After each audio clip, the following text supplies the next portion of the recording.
최근 한국의 음식이 전 세계적으로 큰 인기를 끌고 있다지만 일각에선 국내에서조차 호불호가 갈리는 한국 식품들이 해외에서 대중적인 수요가 나올 리 없다, 혹은 언론 매체들에 의해 다소 부풀려진 소문이라며 관련 호재들을 일축하는 모습을 보이기도 했습니다. 물론 그럴 수 있습니다. 팔은 안으로 굽듯이 일부 편파적이거나 과장된 뉴스는 필연적으로 뒤따를 수밖에 없는 법. 하지만 오히려 외국인들에게 폭발적인 인기를 끌고 있지만 그 실태를 미처 파악하지 못해 지나치리만큼 과소평가된 한국 식품이 있는데요. 유명 할리우드 스타들은 물론 우익 성향의 일본 정치인들까지 정신 못 차리게 한 이 제품 때문에 한때 일본에선 이들에 대한 입국 금지가 심각히 고려되기도 했죠.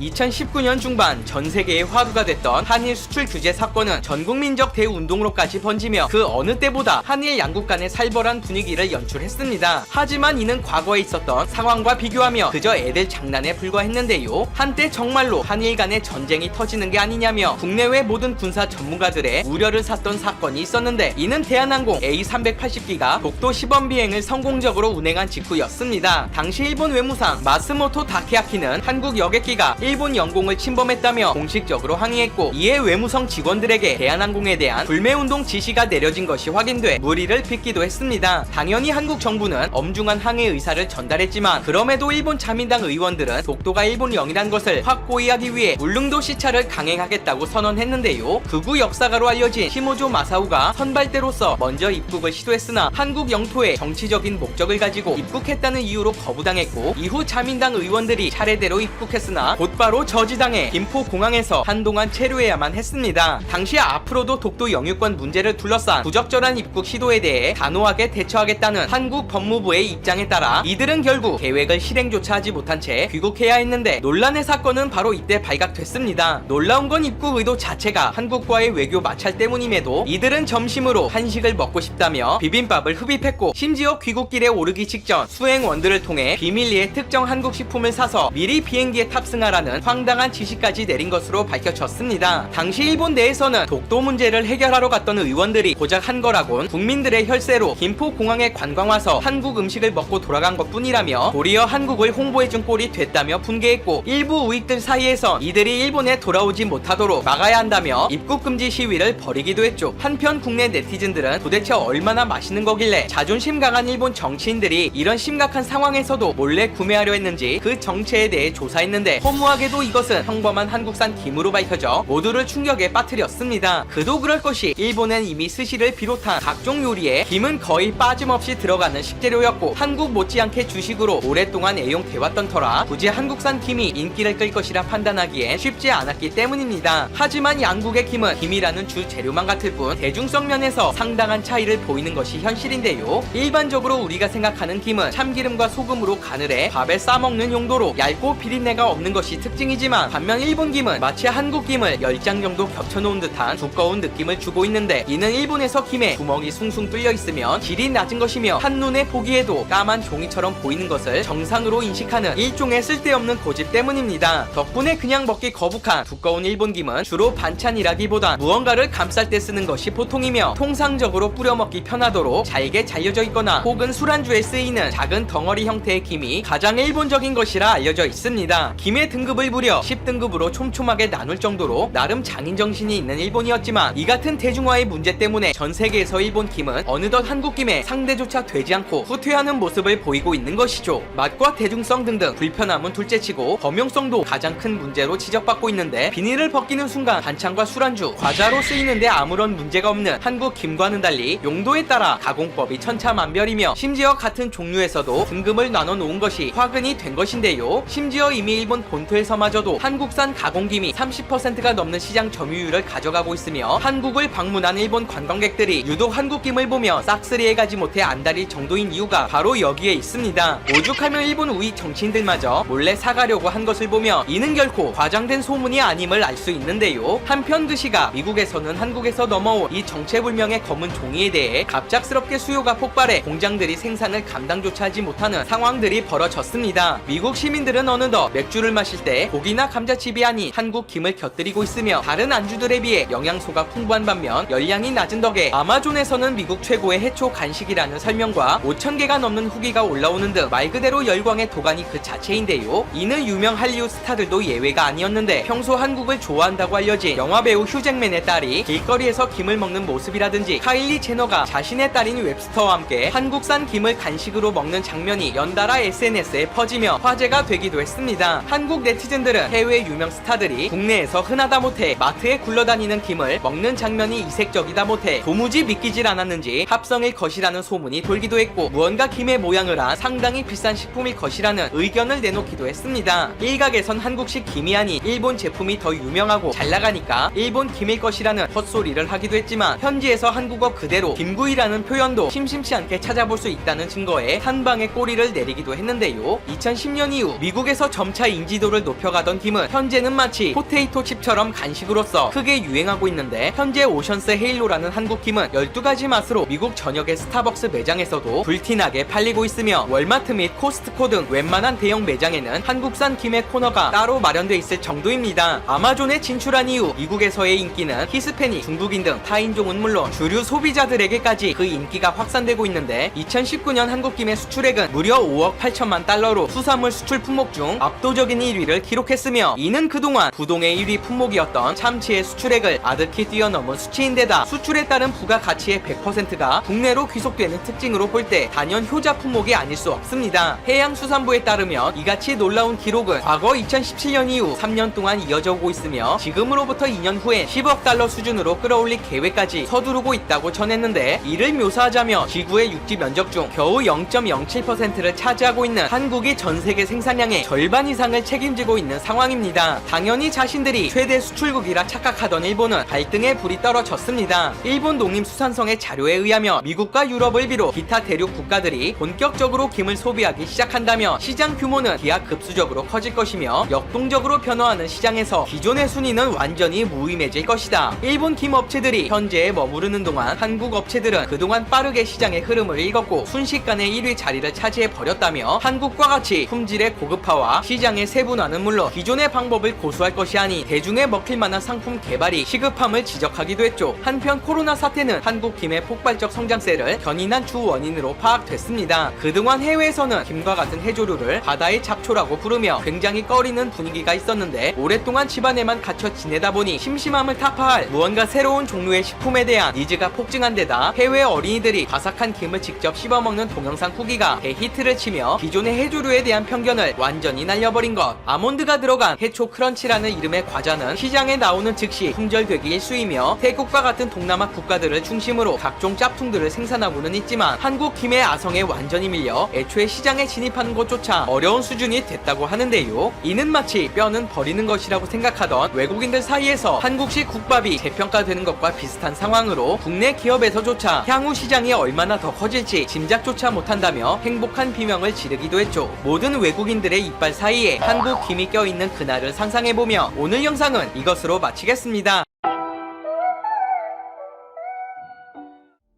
매일 다양한 세계 뉴스를 한 방에 쭉 보내드리는 푸시뉴스입니다. 프레임푸시와 함께 구독하시고 알림 설정하시면 정말 유익하실 것입니다.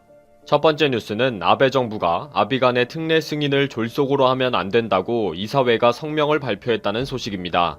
C19 치료제로 아베 정부가 밀어붙이고 있는 아비간의 특례 승인은 과학을 경시한 판단이며 최종적으로 국민 건강에 있어서 엄청난 해악을 끼치는 것이다.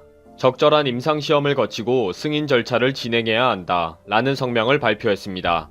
몇 가지 호전 반응은 아비간과는 아무 관련이 없는 회복일 가능성이 높으며 상당히 위험한 부작용이 이미 경고를 하고 있다는 사실을 잊어서는 안 된다. 라고 강하게 우려했습니다. 국립국제의료센터의 노리히로 이사장은 한번 승인이 되면 유효성 검증은 어렵고 걷잡을 수가 없게 된다고 경종을 울렸습니다. 이는 아베가 이달 중에 승인을 목표로 라고 밀어붙이고 후생 노동성이 어느 정도 유용성과 안정성이 확인된 경우에는 임상시험 결과 제출은 승인 후에 나중에 할 수도 있다는 식으로 호응을 했기 때문입니다. 거의 제정신이 아닌 거죠. 무슨 신약 개발을 과정과 검증을 생략하고 밀어붙입니까? 일본 의사회에서도 이러다가 큰 사고 나겠다 싶으니까 후일 책임 회피를 위해서라도 급히 성명을 발표한 것 같습니다. 사고치는 아베도 문제이고 아무도 뜯어말리지 못하는 일본도 문제네요. 다음 뉴스는 트럼프가 말라리아 치료제를 계속 복용하고 있다는 충격적인 소식입니다. 트럼프는 최근에 말라리아 약 하이드록시클로로퀸을 C19 직효약으로 추천했습니다. 이 추천 이후 미국에서 불행한 일을 당했다는 신고가 접수되기도 한 위험한 약입니다.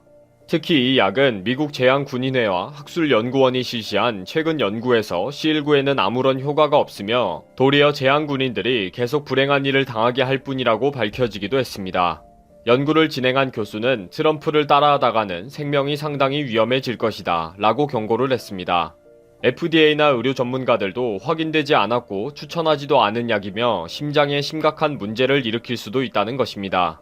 트럼프는 나는 이 약에 대해 아주 긍정적인 정보를 많이 접했다. 부정적인 말을 하는 사람들은 거의 나를 싫어하는 사람들 뿐이었다. 라는 이상한 말을 하면서 확신을 하고 있다고 합니다. 지금 미국 언론에서는 대통령이 확인도 되지 않고 위험한 약을 매일 복용하고 있다는 소식들을 접하고 엄청난 충격을 받고 있습니다. 그런데 트럼프를 말릴 수 있는 사람이 아무도 없으니 소용이 없죠. 정말 어이가 없네요. 미국이 대통령이 아무 약이나 막 먹어도 되는 어설픈 나라인가요? 다음 뉴스도 트럼프에 관한 것입니다. 트럼프가 폼페이오에게 부인과 아들이 옆에 없으면 부하 직원에게 설거지와 애완견 산책을 시켜도 된다 라고 했다고 합니다. 국무부 감찰관은 폼페이오가 직원들에게 개산책, 드라이클리닝, 저녁 식사 등 개인적인 심부름을 시켰는지 조사를 하고 있는 것으로 밝혀졌습니다. 또 의회를 거치지 않고 사우디아라비아에 80억 달러, 약 9조 8천억 원의 무기를 판매한 혐의도 있습니다. 그런데 트럼프는 이 국무부 감찰관을 해임했고 오늘 폼페이오를 옹호하는 발언을 했던 것입니다. 공무원들은 설거지하는 것을 좋아하기도 한다 라는 말도 했고요. 기자들이 수사를 방해하는 것인가 라고 질문을 했는데 폼페이오는 좋은 사람이야 라는 동문서답으로 답변을 했습니다. 그리고 지금 급한 일들이 많은데 뭐 그런 조사를 하느냐, 미국은 갈 길이 멀다, 우선순위가 엉망진창이다 라고 지적하기까지 했다고 합니다. 사적인 심부름을 시킨 것보다 사우디아라비아에 몰래 수출한 무기 계약에 대해 파헤친 것이 트럼프를 분노하게 했다는 관측도 있습니다. 하원에서 이를 조사하기 위해 외교위원회가 나서자 해임을 서둘렀다고 보는 것입니다. 정말 개그 콘서트 같은 에피소드네요. 법률에 어긋나기 때문에 감찰을 했는데 해고를 해버리고 도리어 측근이라고 무조건 정당화시켜버리니 말입니다. 다들 낯짝도 두껍고 양심도 없네요. 마지막 뉴스는 일본이 특별정예 급부금 온라인 신청을 포기했다는 소식입니다. 일본은 국민 한 사람당 10만엔을 지급하는 특별정예 급부금을 온라인 신청과 우편 신청으로 받고 있습니다. 그런데 온라인 신청에 혼선이 넘어와서 여러 시현에서 온라인 신청을 빨리 마감하고 우편 신청으로 일어나 하기로 결정했습니다.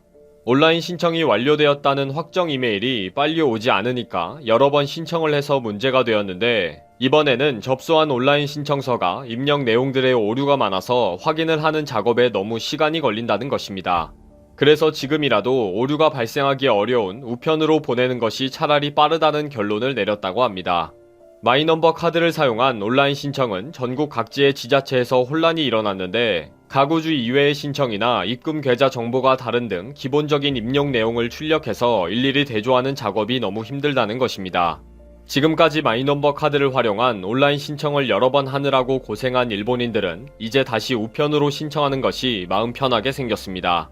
그동안 직접 뛰어다니면서 얼굴 보고 도장 찍고 하던 습관이 이번에 온라인 신청을 한번 했더니 완전 뒤죽박죽 되어버린 일본입니다.